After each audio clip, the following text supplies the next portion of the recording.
Spiritual Direction from Dante, Avoiding the Inferno, a book by Father Paul Pearson of the Oratory. Canto 12. Topics: The angry roots of violence and the dehumanizing power of intimidation. The lines between anger and violence are often difficult to draw clearly. Anger is clearly a passion, but there seems to be something more than passion at work in the act of violence. Perhaps some violent acts are the result of overwhelming bursts of anger. But in most cases of violence, there is a point at which some sort of choice is made. The boiling blood of anger might incite the violence, but there is something more calculating and rational about it, something disturbingly human. Perhaps anger is the slippery slope down which many slide into violent behavior. In line 7, notice that there is a landscape that's been markedly altered by the earthquake at the crucifixion and the harrowing of hell. First, think about where we see these effects. Where is the destruction most noteworthy? There seems to be a correlation between the extent of the destruction and the relation that particular sins had to our Lord's death. Violence was certainly a contributing factor.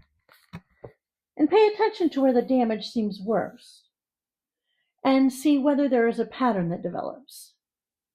Second, note that the landslide provides the passageway for Dante and Virgil to continue their journey.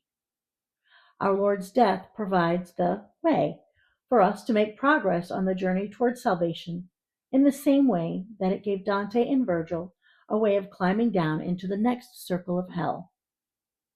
Such was the way to go down this gorge here in line 10. The circles of sins of passion through which we have already passed were dominated by beastly imagery.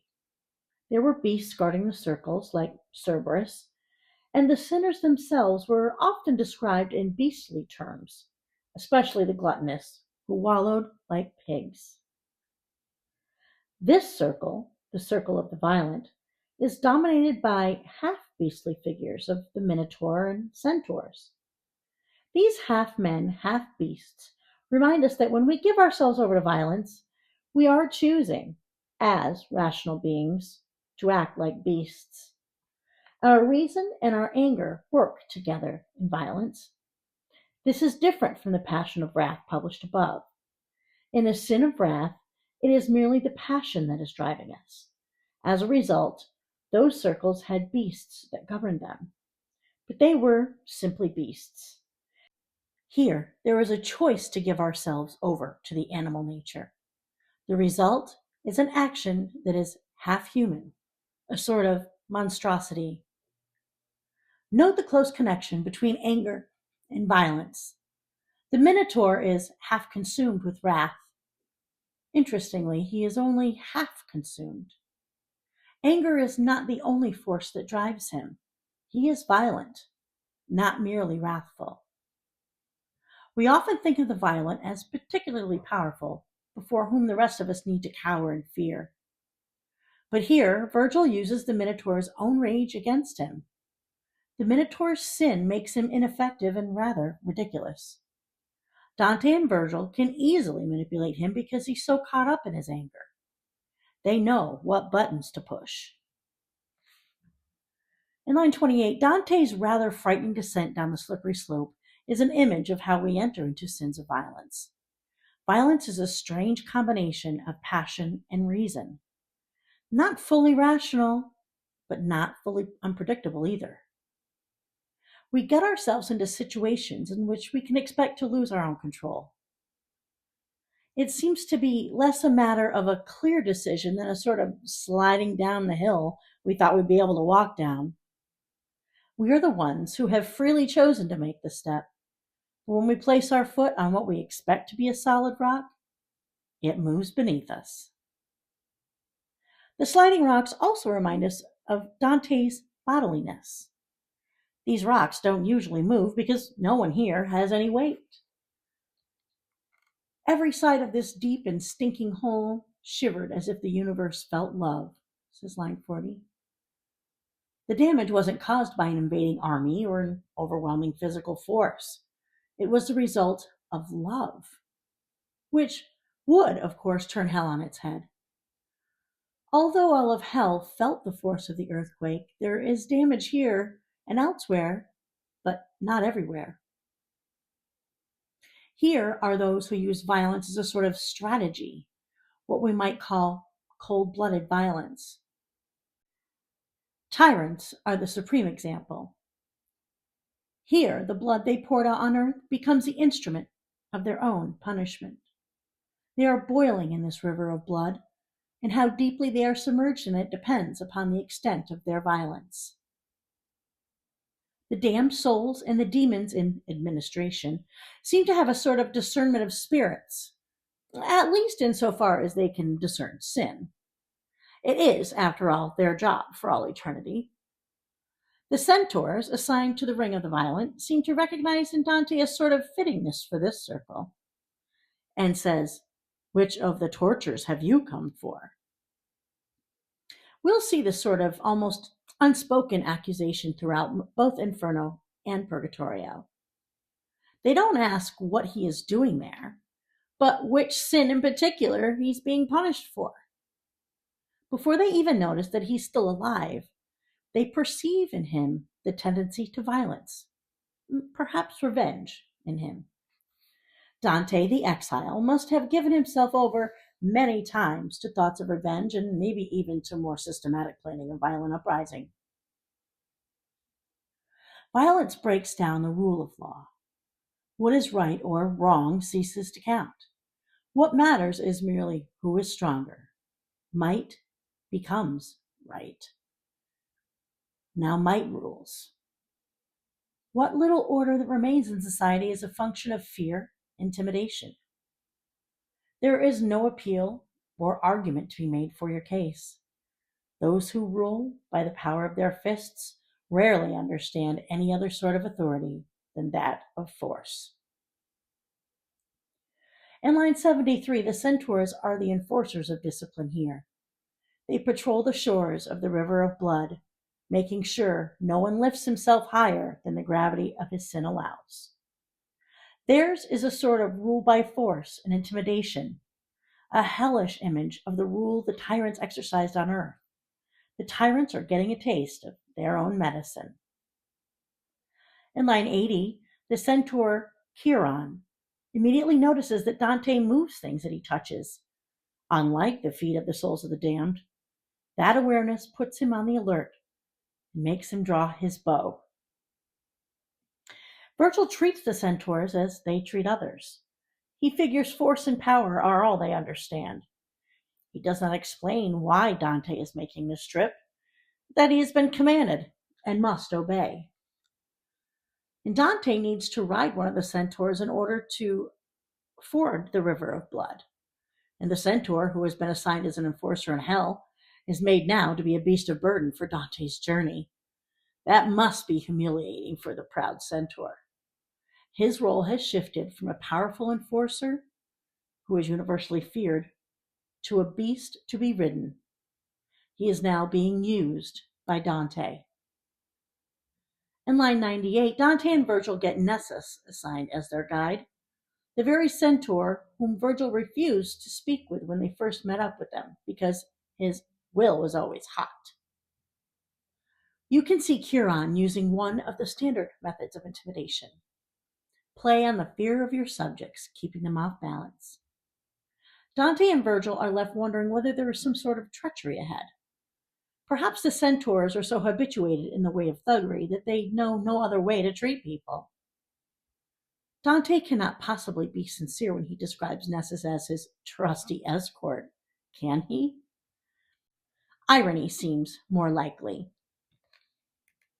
In line 114, Virgil instructs Dante and says, "Let him speak to you first now. I will follow." The centaur has been addressing Dante directly. Is this because the centaur recognizes Dante as a soul who somehow belongs here? Someone with whom he was comfortable speaking? Dante, in deference to Virgil, turns to him. But here, Virgil isn't the spokesman. Dante is thrust into prominence. Is this part of Virgil's plan to force Dante to face up to his fears in general, and perhaps his own vengeful thoughts in addition? In line 123, he says, I recognize the forms of quite a few. And Dante has lived through civil war. It's not surprising he would know the faces of many a sinner being punished here, perhaps numbering both from his enemies and from his allies. Canto 13. Topics: the hiddenness of human suffering, pain as a cry for help, the self-focus of suffering, treating our lives as disposable, and the self-destructiveness of financial irresponsibility. Much human suffering goes unobserved, and in the midst of that pain, our sense of isolation makes it worse. And what we know is true of our own suffering must also be true of the pain of others. They suffer in ways we never suspect. There might come a time when we notice a clue, a slight slip in their disguise that shocks us. The person we thought of as cheerful or having it all together carries an enormous burden.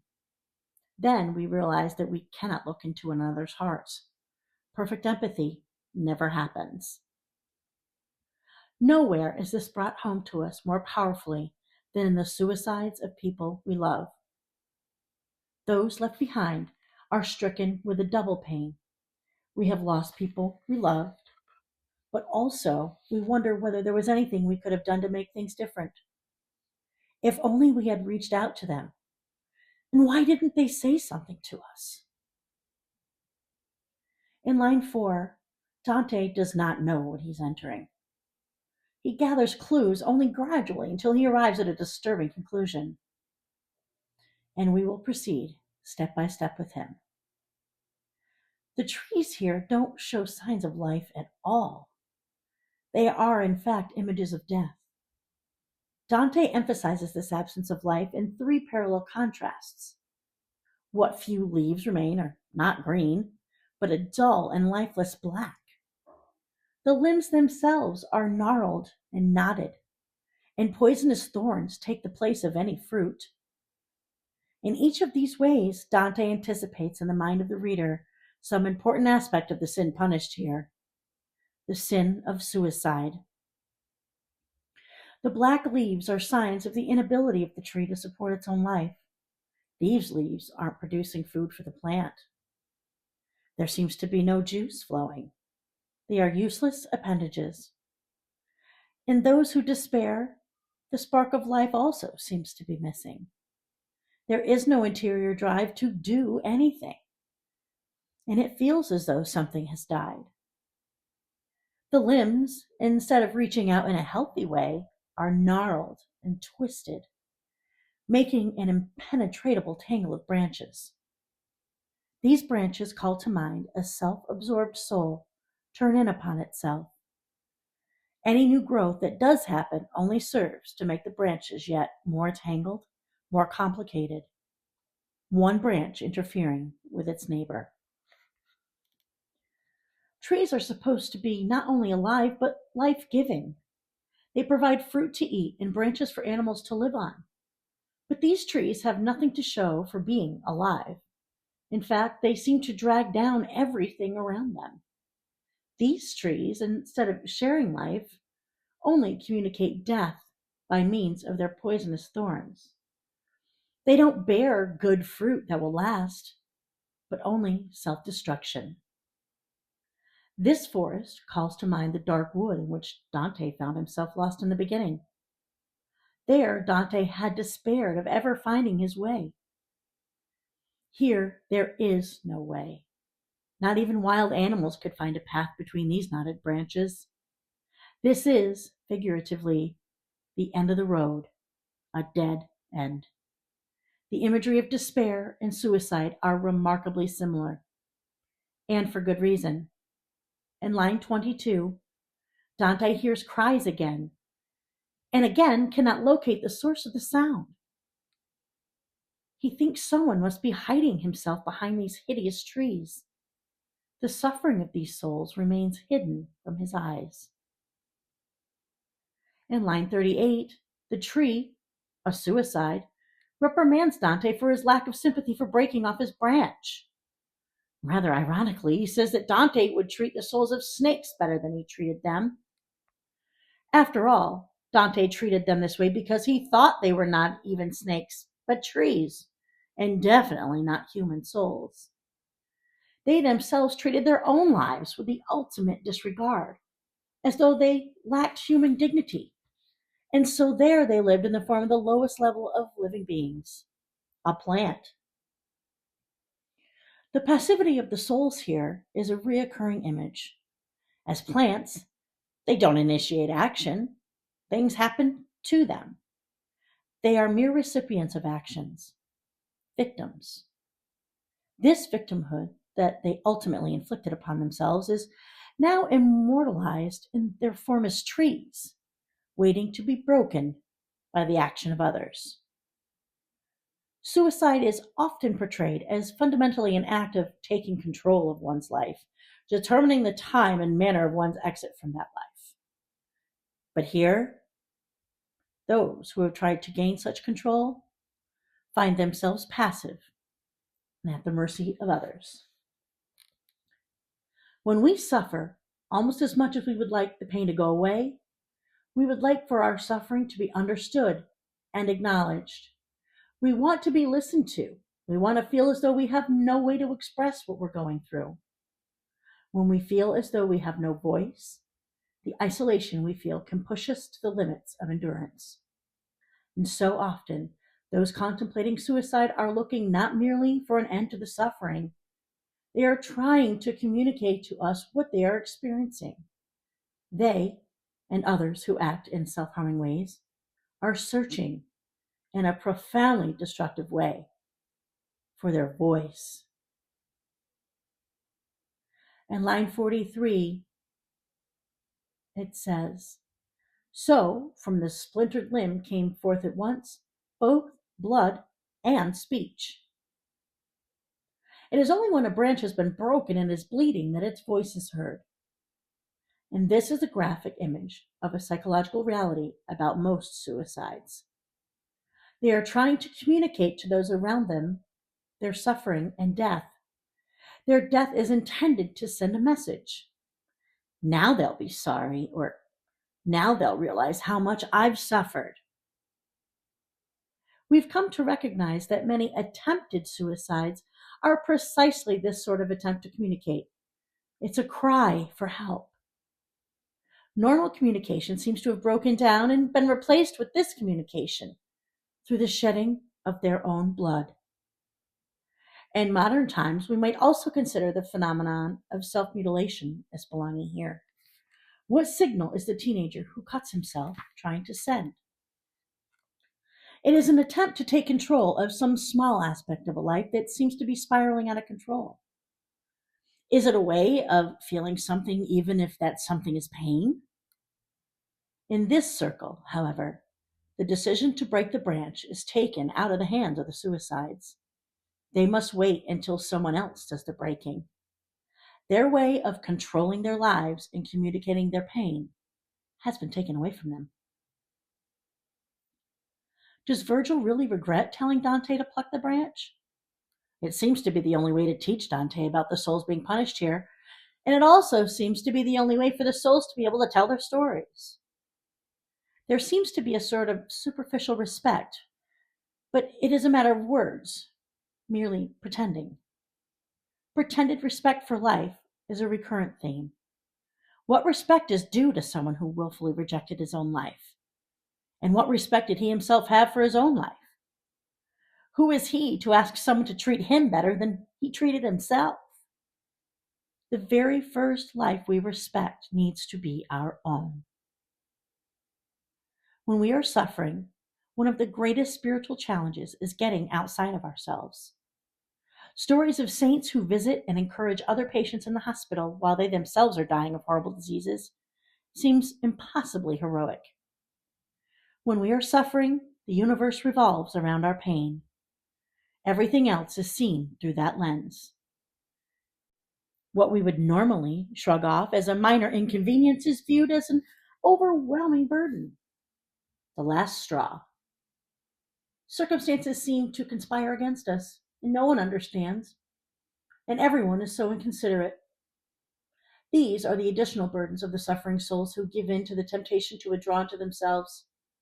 They drape themselves in the mantle of victimhood, a cloak whose weight is crushing. And line 56, the beginning of the canto says, "May it not weigh you down." The canto is filled with images of burdens. To those in despair, everything seems a burden. And this soul blames everything around him for his final decision to take his own life. And in that, he is surely representative of most of the souls in this circle. Envy is the special target for this soul. But each of the souls is a victim in some way. Their suicide is, in a sad irony, viewed as something that other people or circumstances did to them, or at least they drove them to it, rather than something they chose for themselves. And here Dante seems to mirror Virgil's rather ironic expression of pity. Pity is what these souls have always been searching for. It is part of their punishment that they don't receive it in hell. It can be very difficult to display any real compassion for those who make a point of complaining or who parade their suffering, but that compassion is precisely what they desire. C.S. Lewis, a professor of medieval literature, draws on this twisted use of pity in his allegory of the afterlife, The Great Divorce. One character, a tragic actor of the old melodramatic school, used pity in the same way. His wife, Sarah Smith, however, won't allow it. Not in heaven. "Stop it at once," she says. Using pity, other people's pity, in the wrong way. We have all done it a bit on earth, you know. Pity was meant to be a spur that drives joy to help misery, but it can be used the wrong way around. It can be used as a kind of blackmailing. Those who choose misery can hold joy up to ransom by pity. Virgil and Dante, although keeping up polite appearances with this soul, seem to be determined not to allow pity to be used in the wrong way. Self-destructive acts are strangely both self-centered and profoundly disrespectful for the dignity of the self. In the misguided search to be understood as a person, the very individual we are trying to express is killed. Can there be a greater act of disrespect than treating a life as though it were disposable and a rejectable burden? In line 86, Virgil asks a question of this soul. He encourages the soul to answer by offering to fulfill its wish to be remembered in the living world, and his memory in some way vindicated. The soul responds quite fully. But notice that never do Dante and Virgil even ask who this person is. How are they to remember him above and clear his name when they have no idea what his name is? This seems to be further evidence of their lack of pity. Names are curiously avoided in this canto. Their individual lives have been forfeited, and they seem to have no claim to being remembered as individuals. After all, their individuality comes from the union with their bodies. The true violence of the suicides comes through this descriptive image of the ferocious soul that plucks itself. Even though the soul himself seems very passive and meek, giving what sounds like a rational explanation for his action. But the act wasn't, in fact, rational, but beastly, ferocious. The soul plucks itself from its body, like the harpies stripping leaves from the trees. The imagery is of yanking up something worthless and noxious, like a gardener pulling weeds up by the roots. The souls of the suicides aren't given the dignity of even a special place in hell. They treated their lives as not worth living. Now, hell treats them with the same negligent attitude. They are flung by Minos and land and are planted wherever they happen to land, like the rankest weed. Their life is treated with ultimate disregard. The harpies eat their leaves, causing them pain, and befoul them with their droppings. Being treated with indignity continues at the resurrection of the body.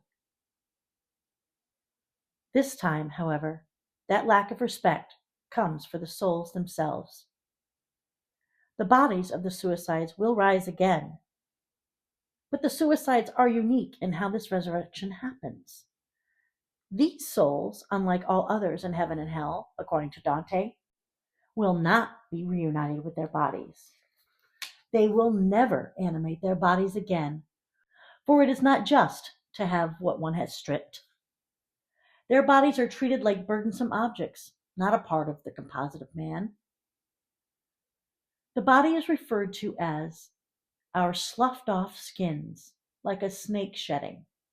The souls drag their bodies through the dust, like the lazy homeowner who drags the garbage bags to the curb rather than carrying them. What difference does it make, after all? It's going to the dump anyway. Their bodies aren't them, just some annoying reality they tried to dispose of. The Platonic idea of the body as a prison of the soul certainly seems fitting here. Many who believe such things, as dualists would call them, actually thought that suicide was a noble and valiant thing, a way of releasing the spiritual, immaterial soul from the bondage of matter. Bodies are disposable. The irony is that those who perceived their bodily life as burdensome are precisely those for whom the body becomes a physical burden to be borne. The resurrected bodies of the suicides end up hanging from the branches of their tree, impaled upon the poisonous thorns. The respective souls don't animate those bodies ever again. We see here a sort of inversion of Christ on the cross. He willingly suffered death to make life possible for us. His sacrifice on the cross is valuable because life is valuable.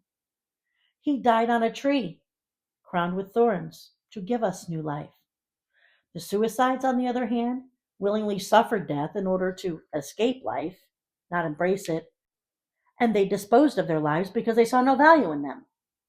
Again, the image of the burdensomeness of their bodies appears. Our bodies aren't heavy when we animate them. They are just who we are because we don't really carry them. If we were forced to drag them or carry them or allow them to hang from us as dead weight, our own bodies would be overwhelmingly heavy. In line 109, notice that they are waiting for the broken branch. The soul is not treated as a person. Who he was as an individual is no longer given the dignity of a name. He is merely called the broken branch. He has become identified with his suffering and seems to be nothing more. The Church's social teaching has long affirmed that it is an essential part of our human dignity to be given the opportunity to manage our own material and financial resources. This teaching has led Christians to join the push for fair wages and guarantees of the right to private property. But even if society grants these fundamental rights, those who choose to waste their material goods can undermine their own ability to live with proper human dignity. Whether it is spending that is out of control or a habit of gambling, many make choices that leave them scrambling for the basic necessities of life.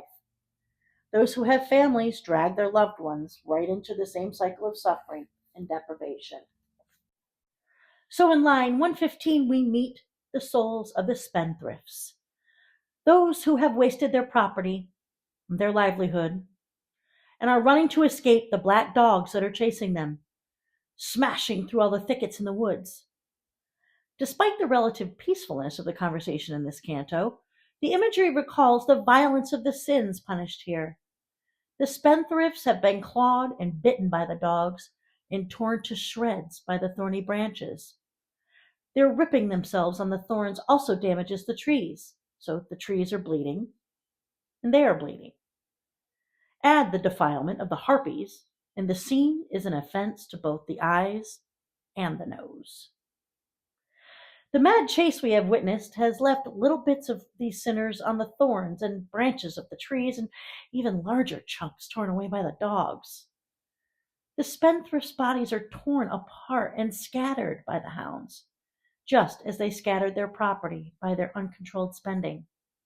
We aren't talking about simple shopaholics here who purchased in impulsive and self-indulgent way, but people who have destroyed their lives and the lives of their families by their spending. A modern version of Dante's masterpiece would probably include those with addiction to gambling here, who wager away their income and the support they owe to their families.